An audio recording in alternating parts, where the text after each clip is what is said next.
Olá, esse é o programa Municípios em Ação. E no programa de hoje nós vamos ter a presença do deputado federal pelo estado do Rio de Janeiro, deputado federal Luiz Carlos Ramos, Luiz Carlos do Chapéu. O programa Municípios em Ação volta já.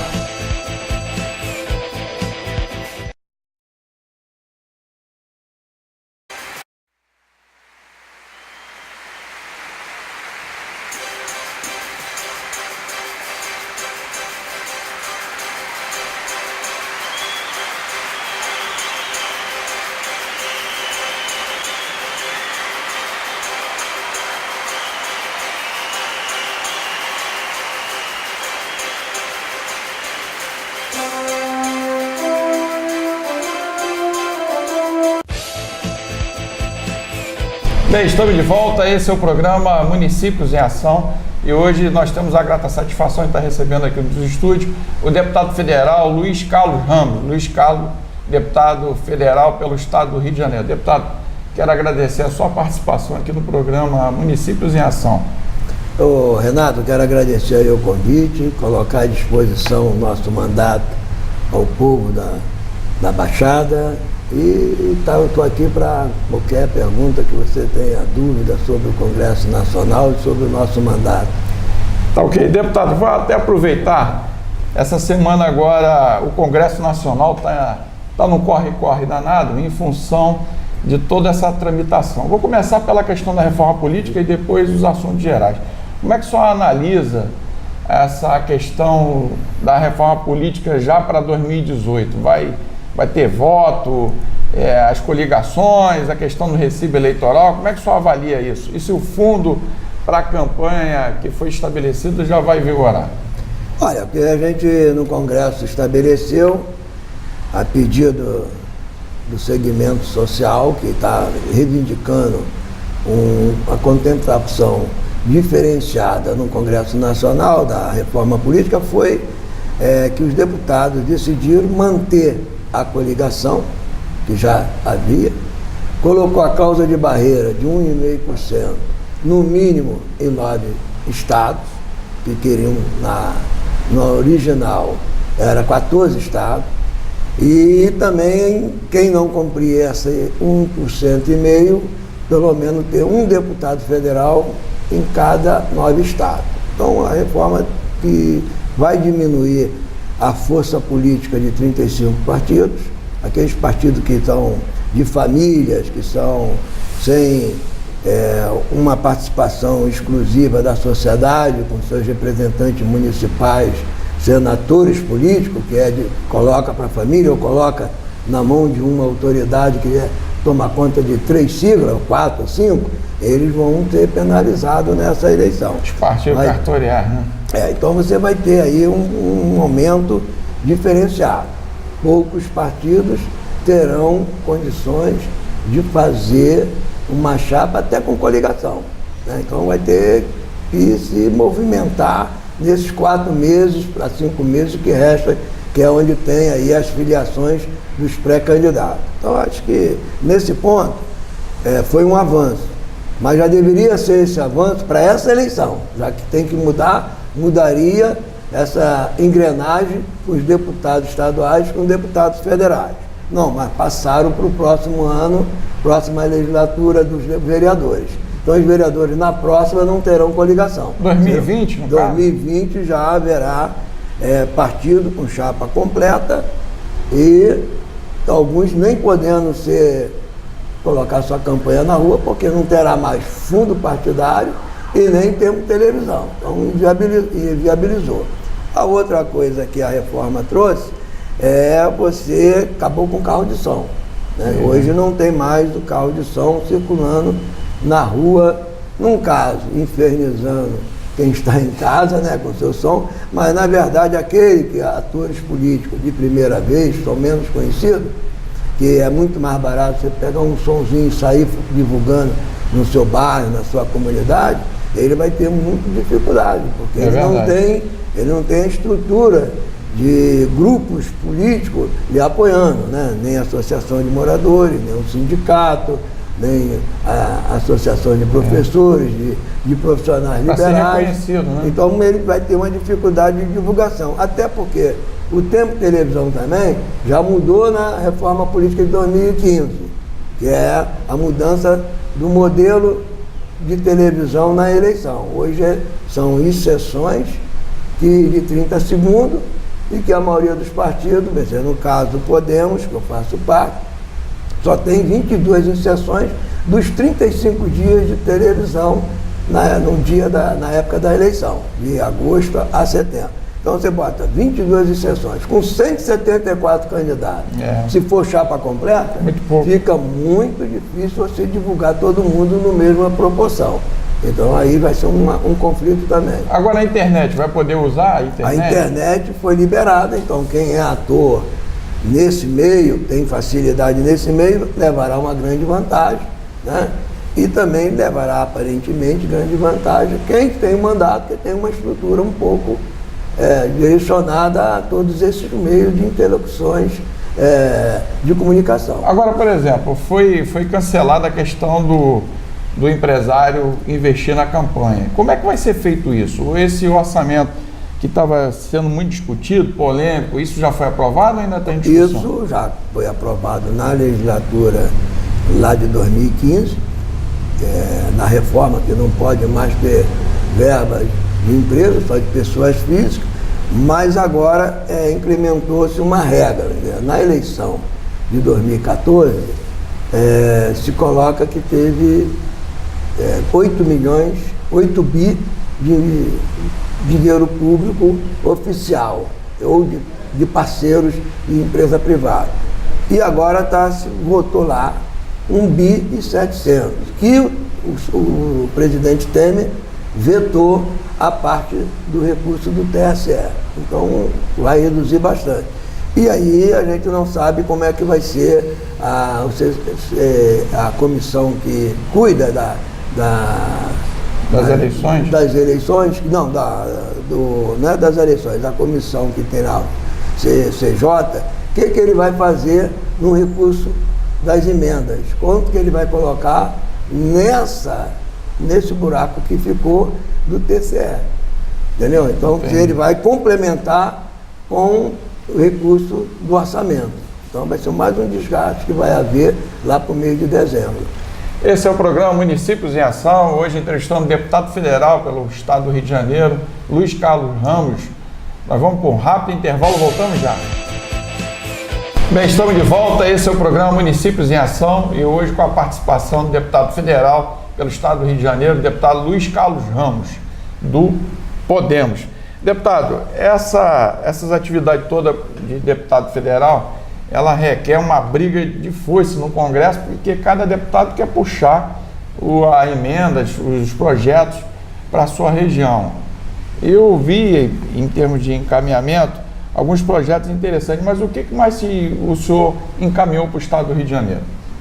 Olha, você sabe, Renato, que quando a gente colocou o nosso mandato, nosso nome, para representar o povo do estado do Rio de Janeiro como deputado federal, a gente tinha e tem um tamanho dentro do município do Rio de Janeiro. Fui vereador por 6 mandatos e lá o nosso forte era a regularização de loteamentos irregulares. Então eu fui um dos vereadores que mais atuei nessa regularização desses loteamentos irregulares. Hoje está meio parado esse projeto e a gente buscou ir para o Congresso Nacional representar esse montante de loteamentos irregulares que existe dentro do Brasil. Então a gente está trabalhando, mas você vai pegar aí antigas IPASE, IAPI da Penha. Então tudo que quitaram os seus imóveis, hoje, pelo sistema de fundir aquelas entidades que eram de pensão, de aposentadoria, ficou tudo no INSS e foi para a Caixa. Então estamos tentando dar uma solução nisso de escritura definitiva. E com a nossa ação também veio um processo importante, que é as emendas parlamentares. Já cheguei no Congresso com a resolução de que a emenda hoje é positiva. Então ela vai e ela tem que ser paga, ela é carimbada. E o que nós fizemos do mandato? Como a gente tem uma ação no Rio de Janeiro, com recursos de uma prefeitura bem organizada, bem administrada, Nós investimos os 45 milhões que o deputado federal teve nesses 3 anos, nós investimos pelo menos 40 milhões no pessoal da Baixada. Então botamos bastante emenda em cada município e essas emendas estão sendo pagas, estão sendo colocadas dentro da saúde, foi o maior número que a gente colocou. Colocamos emenda também nos hospitais federais do Rio de Janeiro, porque tem uma demanda da Baixada e de todo o estado, indo para o Fundão, indo para o Hospital de Bom Sucesso, o Hospital de Ipanema. Então a gente, com a nossa participação lá, vimos que havia de investir esse montante desses recursos nessas áreas, né? Tem o Hospital do Fundão, principalmente, tinha áreas desativadas, que hoje foram ativadas pela nossa emenda e por emenda de outros colegas, e também a emenda de bancada, que é muito importante. É difícil essa emenda de bancada ser liberada pelo governo, pelo presidente, mas é um meio que a gente fortalece a emenda de bancada de cada deputado federal num pleito importante, que é oriundo da educação e a saúde. A bancada do Rio, ela é unida, pelo menos para poder trazer os investimentos para cá, ou a questão partidária atrapalha isso? Olha, nesse modelo atual, que cada parlamentar tem as condições de ter os 15 milhões de emenda individuais para ele, a gente está bem unido. Eu não tenho a experiência antes desse modelo, eu tenho a experiência desse modelo. Eu tenho aí a liderança do Hugo Leal, né, que coordena a bancada, e através disso a gente tem tido bastante ações, né?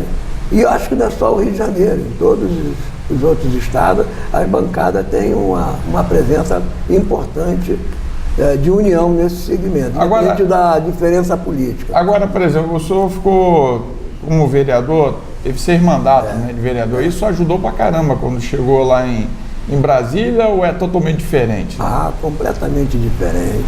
Você tratar como vereador das coisas da ponta é uma outra coisa. Você cuida do tapa-buraco, da poda de água, da iluminação pública, do alvará, né, da obra do saneamento básico na ponta, da canalização do rio, da limpeza do rio. Agora lá no Congresso não. Se você vê, em 22 anos, se foram no meu gabinete 300 pessoas me cobrar alguma coisa ou solicitar alguma coisa, foram muitas. Lá no Congresso Nacional, hoje, é 300 por dia, no mínimo no seu gabinete. Eu pensei que era diferente. Eu também pensava que era diferente. É no mínimo 300 cada gabinete de cada deputado. Primeiro, sabe o que quer, como quer, ainda ensina a nossa assessoria e o próprio parlamentar a fazer o discurso, preparar o discurso daquele tema que eles reivindicam. Ela bate juiz, desembargador, procurador, Ministério Público, todo mundo solicitando as suas perdas de direito, o trabalhador, o índio, todo mundo ali é oxigenado com grandes informações. Eu estou tendo a oportunidade de dizer assim, eu hoje faço parte do mundo político. Antes, eu era um coadjuvante, como vereador. Hoje eu sei qual é a ação principal do Congresso Nacional, com todos os erros que o Congresso Nacional tem demonstrado perante a mídia. Mas lá, realmente, faz a diferença. Agora, o Rio de Janeiro passou por uma prova de teste violenta sobre a questão do orçamento e afetou até o dia a dia. Isso lá em Brasília, houve uma atuação dos deputados para poder liberar isso? O senhor vai falar isso daqui a pouquinho. Nós vamos para um rápido intervalo e voltamos já. Estamos de volta, esse é o programa Municípios em Ação e hoje com a participação do deputado federal Luiz Carlos Ramos. O deputado estava lhe perguntando antes do intervalo, a preocupação está se aproximando, né, dezembro, e o funcionário público, né, os servidores estão desesperados para saber se todo esse imbróglio jurídico que estava ocorrendo entre não ter recurso e que o governo federal ia liberar para poder normalizar. Eu só acho que vai dar tempo de quitar todos esses problemas? Lá no o Pezão, ele teve num congresso, acho que 5 meses ou 6 meses, mais lá do que até aqui no Rio de Janeiro, em função de buscar a condição desse recurso. Eu, particularmente, não votei com o governo do Estado em nenhum item em função da venda da SEDAI, né? Colocar como garantia a venda da SEDAI. A SEDAI, eu acredito que é um patrimônio que tem que ser agarrado e garantido pelo poder público do Estado. Mas como havia a maioria dos deputados em outro estado, em mesma situação, ou podendo entrar nessa mesma situação de falência, o Rio de Janeiro foi agraciado com a maioria dos votos, e nessa maioria dos votos houve a possibilidade de exigências de alguns temas que o governo teria que fazer a sua parte, né? É a parte de cobrar 14% em cima dos servidores, né, que era 11%, e ele está tentando cumprir isso. O governo federal, através da Fazenda, já conseguiu liberar 2.900 bi, era 3.600 bi, mas ainda está os 600 milhões, que é da SEDAI, que entraram na justiça e inviabilizou a venda da SEDAI. Ainda corre o perigo de privatizar a SEDAI? Está autorizado pelo governo do Estado, né? Os deputados deram essa autorização, e do governo federal, né? Os deputados federais deram essa condição do governo do Estado de fazê-lo o mais rápido possível. Mas a gente vai estar trabalhando em defesa da SEDAI no máximo que puder, né? Então, dificultando esse momento.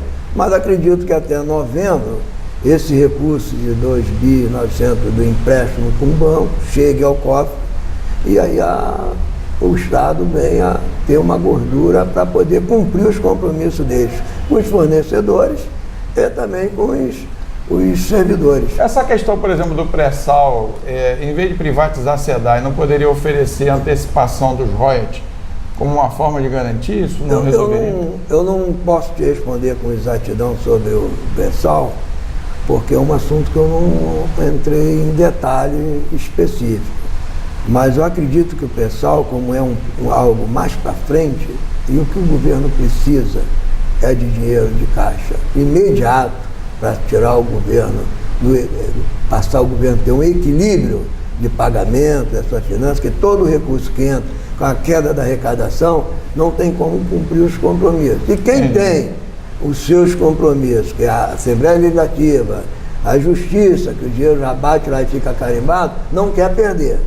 Não quer perder, que é a garantia deles. Então, quem não tem esse fundo garantido, fica o governo naquela contramão. Entra no cofre, a Justiça manda recolher para pagar os impostos do débito que tem com o governo federal. Então, não tem essa exatidão da sua pergunta para te responder, se seria melhor. Mas acredito, por ser um negócio a longo prazo, não seria o melhor para o Estado atacar nesse ponto. Entendi. Deputado, essa semana agora tem uma questão polêmica, a questão da saúde, né? A saúde é uma coisa fundamental. Tem um projeto de lei de sua autoria sobre a questão de uma lei sobre as operadoras do plano de assistência de saúde, né? Que fica obrigada a conceder aos consumidores titulares plano individual familiar, algum benefício. Como é que o senhor poderia escrever sobre esse projeto? Eu sou da área de venda de corretor de seguro e vendi muito plano de saúde também. E no plano de seguro, no caso de automóvel, você usou 1 ano, fez um contrato de 1 ano, não teve sinistro, você tem um bônus de 10%, ao longo de 5 anos, abatendo, até chegando 60% no carro de automóvel, esse bônus. Na saúde, eu chegando no Congresso, avaliando, junto com meus técnicos e assessoria, avaliamos que poderíamos oferecer uma oportunidade ao consumidor do plano de saúde e à própria empresa, né, Porque você que diz assim, se eu tenho um plano de saúde, eu vou ao médico de qualquer maneira, mesmo não tendo nenhum sintoma de doença. Então, é um gasto que o plano de saúde vai ter com aquele cidadão que está indo ali, porque ele está indo para poder gastar o dinheiro que ele está fazendo. Então, o que a gente modelou dentro do nossa lei? É que cada ano que passe, se você não fizer uso do plano, primeiro ano 5%, segundo ano você não fez uso 10%, terceiro ano 15%, sucessivamente. Por quê?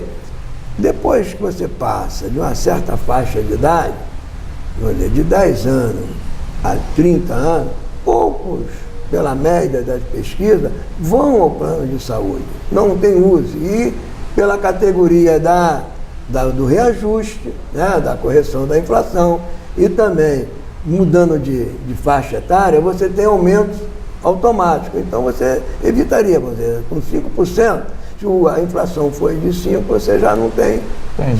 Você manteria o mesmo valor, mas não teria impacto. Isso na faixa já de idoso, né, que nem eu, estou com 67 anos, praticamente é quase inviável, né, porque a gente está sempre precisando de estar no médico. Então eu quase não vou ter esse benefício constituído de ano em ano, que eu tenho que fazer exame de próstata, tenho que ir ver cardiologista, tenho que ver fundo de olho. Então a gente não vai ter pego para esse contribuinte que já passou de uma certa idade. Mas com certeza você que faz o seu plano de saúde e quer colocar os seus beneficiários menores, praticamente você fica pagando um plano que quase o seu dependente não tem uso e está sempre tendo reajuste. Seria uma forma de o plano de saúde também ser beneficiado e também o usuário. Isso já vai ser aprovado ou ainda está em discussão? Isso aí vai estar passando pelas comissões, né?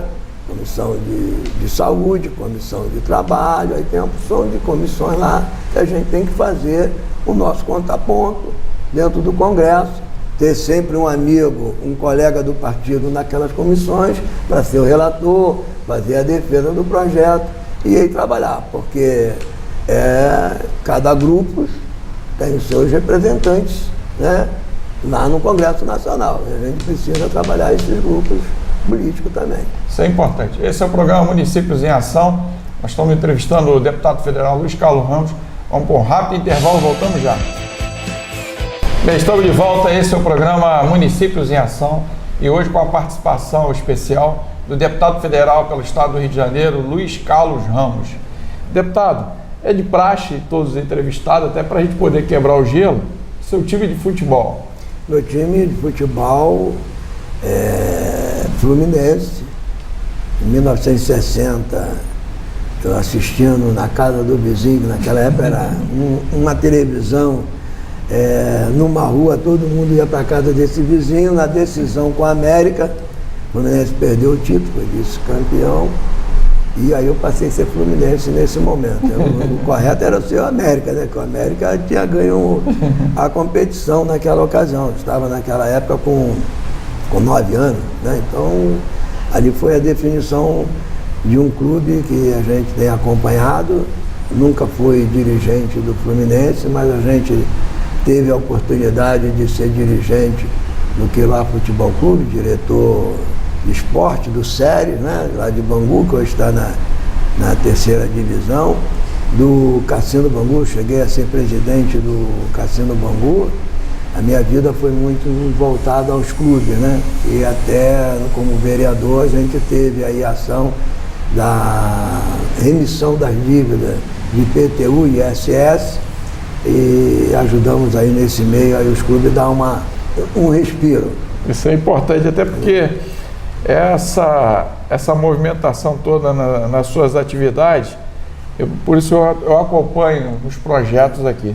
Eu queria que o senhor pudesse falar sobre a questão da cobrança de taxa de estacionamento, para acabar com a taxa de estacionamento. É uma questão polêmica que eu acho que todo brasileiro não gosta de pagar estacionamento, né? Na verdade, como vereador, a gente viu vários atores fazendo em vários municípios projeto de lei aprovado e depois a justiça dando inconstitucionalidade da lei.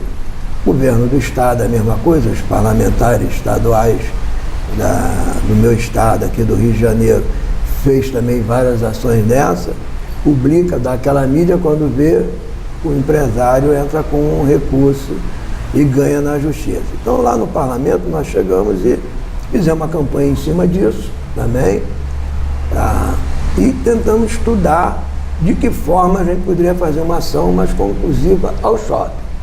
Porque vários projetos tem lá de outros colegas, mas ele é complexo. Não pode ter estacionamento na igreja, não pode ter estacionamento no supermercado, que já coloca, se comprar mercadoria você não paga nada, em vários outros serviços. Mas o shopping em particular, como é uma máquina, uma marca grande, né?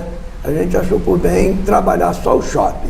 E quando a gente veio trabalhar só o shopping, com esse projeto específico na área só do shopping, a gente ficou surpreso que também o Supremo deu ganho de causa, porque era área privada e poderia ser trabalhado, não poderia ser trabalhado leis que proibissem essa cobrança. Então a gente está trabalhando junto com os outros colegas para a gente montar um projeto mais amplo de ser uma PEC que entra dentro da Constituição. E aí a gente estabelece esse modelo diferenciado. Isso abrange também pedágio, porque, por exemplo, pedágio é muito caro aqui no Brasil. No Rio de Janeiro, você tem pedágio na Dutra, você tem pedágio na linha amarela, você tem pedágio na Via Lagos, e o pedágio fica até difícil para as indústrias se instalarem no local em função do alto preço. Isso aqui teria como agregar, não? Não agrega como pedágio, porque a área do pedágio é área pública, não é área particular. Se for a área que foi particular, ou a pessoa doou uma parte da área, recebeu contrapartida, então passou a ser área pública. E nesse sentido, do pedágio, é que quando você faz a licitação, ou município, ou estado, ou governo federal, você faz um contrato. E nesse contrato que você faz a contrapartida, estabelece regras de vinda. Então é bem diferente do estacionamento em área particular. Entendi. É bem diferente. Então tem uma legislação que protege a sua área particular, né? Não é o caso de proteção na área pública. A área pública é um problema de governo, de projeto de governo. Se o prefeito quiser, como aconteceu na linha amarela, a cobrança, né? Tem lá na Grota Funda, ia ter um projeto de cobrança de pedágio. Quando veio o Eduardo, o prefeito tirou essa cobrança. Não, passa pela via sem cobrança nenhuma, mas já botou a cobrança na Transolímpica, né? Então ele mudou, ele podia também ter feito a mesma coisa, mas acho que não havia recurso suficiente, ele já fez o pedágio da Transolímpica. Então é uma questão de governo. Agora, deputado, voltando à questão política, né? Porque nós estamos agora numa atmosfera política, essa questão todinha do Temer, a questão lá do Congresso, há ainda a possibilidade do Brasil ter condição de se alavancar? Porque o Brasil, na realidade, se fala muito, mas não tem emprego, né? A situação ainda está cada vez mais difícil. Nós não vemos ainda uma apresentação de uma plataforma, até porque o Temer ele tem uma articulação política. A harmonia hoje, por exemplo, nos jornais coloca que tem briga do presidente, o Rodrigo Maia, com o Temer. E eu faço uma segunda indagação. Tem condição de o Brasil, até o final do ano, sair desse atoleiro? Renato, o Congresso ele é muito esporádico de ações de momento também. Nesse momento, é um momento difícil para todos nós que representamos o povo do nosso Estado e do Brasil. Cada parlamentar tem dado a sua contribuição, mas também tem um débito muito grande com a nação brasileira, que é ter a moralidade em primeiro lugar, e está, no meu ponto de vista, a parte espiritual. Nós estamos muito sem a presença de Deus, para poder determinar qual é o nosso caminho, qual é a nossa nosso equilíbrio da sociedade. Então, nesse momento, lá no Congresso, a gente vê que caiu a Dilma. Eu votei para a saída da Dilma, por causa da pedalada, que muitos fizeram, mas dentro da regra geral, ela tinha perdido toda a base política. Então, naquele momento, era importante fazer uma transição de um novo, do vice-presidente para presidente, para dar uma engrenagem nova com 400 deputados, que foi mais ou menos o que determinou, quase 400 deputados votaram a favor da saída da Dilma. Nesse momento, o Temer conseguiu, na primeira denúncia, ter 263 votos, trabalhado politicamente. Ele teve, com a maioria dos deputados, pedindo o voto para que mantivesse ele na presidência. Ele conseguiu isso. Teve a segunda denúncia, que a quarta-feira deverá ser votada, e aí vai depender muito desses deputados que estiveram no seu município, no seu estado, na sua base, o que isso repercutiu dentro do seu eleitorado. É a pressão popular, né? É a pressão popular. Por quê? Foi-se falado muito, que tem aí na mídia, que os parlamentares, para votar, tiveram que receber mais valores de emenda para o seu estado, para o seu município. Uns 6 milhões, outros 5, outros 4, aí o valor a gente não está aí sabendo. E outros também, cargos que estavam prometidos para poder ter a indicação de algum órgão, também dizem que foram oferecidos, e muitos dos parlamentares não receberam essa indicação ainda. Então, hoje tem ali um patamar da dificuldade do Temer não ter os 263 votos que teve na primeira denúncia, até em virtude dessa ação ser menor de impacto moral do que a outra, que foi do problema da mala, dos 500 mil. Então, eu acredito que o Congresso vai estar... Tem dois grupos. Um que diz que é melhor manter o Temer, que o Brasil está crescendo, está oferecendo mais emprego, está oxigenando a economia, e outros que acham que a moral, a legalidade do respeito do Congresso tem que voltar a ser estabelecido. Então a gente vai ver qual é desses dois temas que tem no Congresso lá, grupos, vão ser vencedores. Eu vou continuar votando para que o Temer, e qualquer um de nós, não é só o Temer, qualquer um de nós, responda por qualquer ação que for judicializado na justiça. Então eu vou votar para que o presidente seja investigado e qualquer outro ator que tiver, seja deputado, seja senador, seja presidente, e qualquer autoridade também. Entendi. Esse é o programa Municípios em Ação. Nós vamos para um rápido intervalo, voltamos já. Estamos de volta, esse é o programa Municípios em Ação, e hoje com a participação do deputado federal pelo Rio de Janeiro, Luiz Carlos Ramos. É mais conhecido Luiz Carlos Ramos do Chapéu, né? Lá só me conhece, não fala Luiz Carlos Ramos, só Chapéu. Ô, Chapéu! Essa é só a marca registrada. Ficou lá no Congresso é Chapéu. Só 2 ou 3, o Simão Cecim, que me chamam de Luiz Carlos.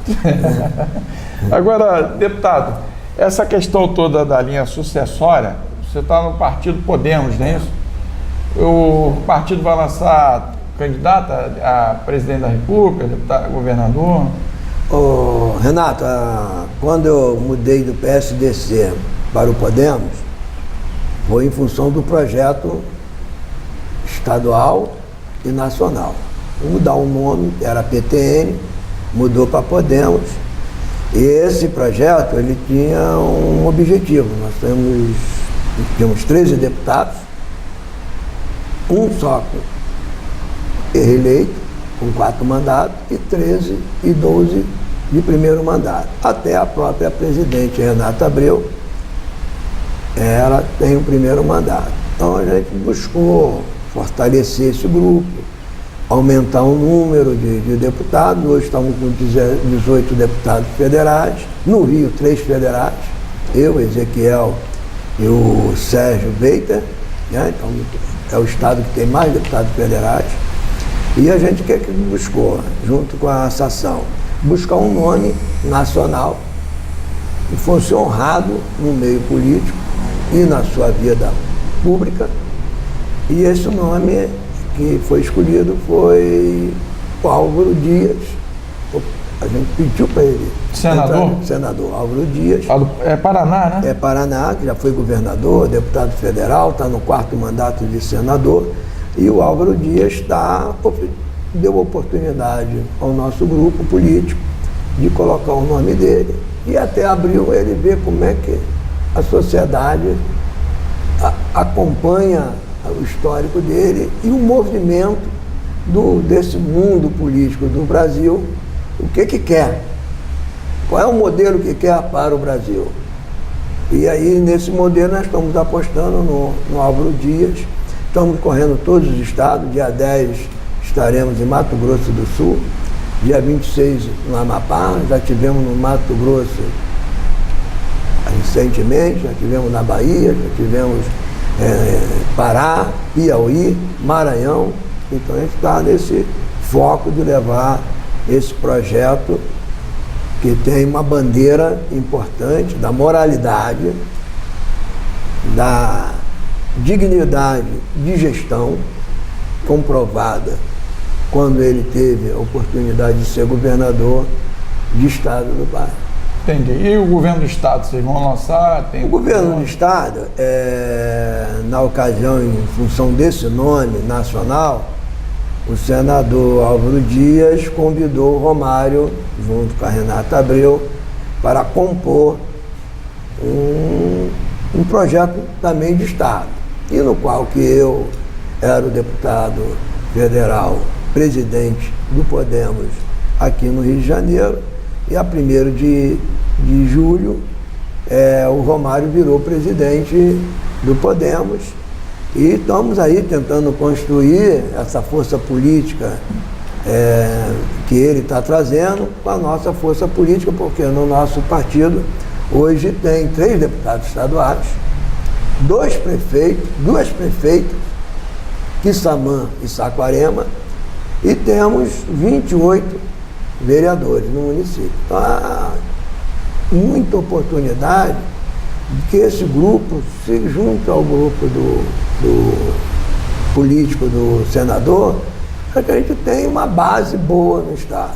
Na época, colocou-se que ele poderia vir candidato ao governo do estado, mas ele só se posicionou numa entrevista dos amigos na televisão na segunda-feira, que seria pré-candidato a governo do estado. É um bom nome, né? Mas a gente está aí construindo, vamos construir esse nome para o futuro, né? Se vai ser candidato, ele já havia colocado um nome para prefeito, com grande chance de disputar a eleição, retirou o nome, não sei porquê, vamos saber na hora que a gente conviver melhor nessa família Podemos, para saber o que deixou ele de ser candidato, se ele estava bem na pesquisa. Hoje diz que ele é 1º ou 2º lugar na pesquisa, né? Ele e o Crivella para governador, mas foi uma pesquisa lá atrás. Agora realmente vai entrar a ação política e todos os atores políticos vão trabalhar os seus nomes, e aí a gente está aguardando esse grande momento que o nosso grupo político vai ter que definir, né? O que o Romário quer politicamente no estado do Rio de Janeiro. Ele quer ser candidato a governador, ele quer ser o presidente e trazer uma coligação de um bom nome para apoiamento no estado. A gente precisa saber para a gente dar continuidade àquilo que a gente iniciou. Entendi. Esse é o programa Municípios em Ação. Se você quiser acompanhar toda a nossa programação, você pode assistir pela TV Baixada, canal 2 da NET, para você ficar ligadinho aí. Nós vamos para um rápido intervalo e voltamos já. Bem, estamos de volta. Esse é o programa Municípios em Ação, e hoje entrevistando o deputado federal pelo estado do Rio de Janeiro, Luiz Carlos Ramos, Luiz Carlos do Chapéu, né? Vou colocar. Deputado, a sua bagagem política, 6 mandatos de vereador e deputado é o primeiro mandato. Primeiro mandato. Eu queria, quem está nos assistindo, automaticamente a Baixada quer participar, ela sempre está acompanhando toda a nossa programação. Existe alguma maneira de entrar em contato com o deputado? Sim, claro. Eu quero primeiramente aproveitar essa oportunidade para agradecer o carinho que eu fui recebido sempre aqui na Baixada, né?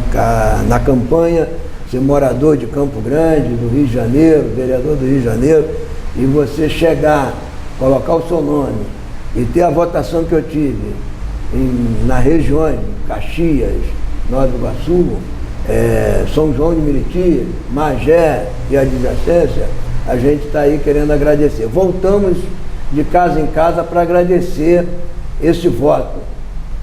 Pessoalmente, onde tinha ali um foco de alguém nos representando, nós fizemos esse ponto, deixando o nosso telefone para cada morador que nos recebeu na rua. Agora eu aproveito para colocar o meu telefone, que é o WhatsApp, 999-84-9324. Repetindo, 999-84-9324. E o meu e-mail, deputado federal, Luiz Carlos Ramos, Luiz com Z, @gmail.com. Ligou, me convocou. Não ligou, estou em outro lugar. Um abraço. Isso é importante, porque quando o deputado dá o telefone assim, de cara, isso mostra uma transparência, é fundamental. Eu peguei aqui até nos bastidores, seu telefone lá de Brasília, pode passar? Pode, é 061 3215 5636. 061 3215 5636 ou 2636. Deputado, eu quero agradecer, colocar o programa Municípios em Ação à sua disposição, porque é importante para quem está nos assistindo, toda a Baixada, a região metropolitana, o Grande Rio, acompanhar o que está acontecendo em Brasília, porque os assuntos às vezes chegam pelas grandes mídias, mas de uma maneira, da forma que eles colocam. E quando a gente convida e tem a participação do deputado falando e fazendo uma prestação do seu trabalho, de conta do seu trabalho, é fundamental. Então eu quero agradecer e quero as suas considerações finais. Olha, Renato, a gente está aqui para oferecer a oportunidade a cada ouvinte do seu programa a se relacionar, estar mais inteirado do nosso mandato também.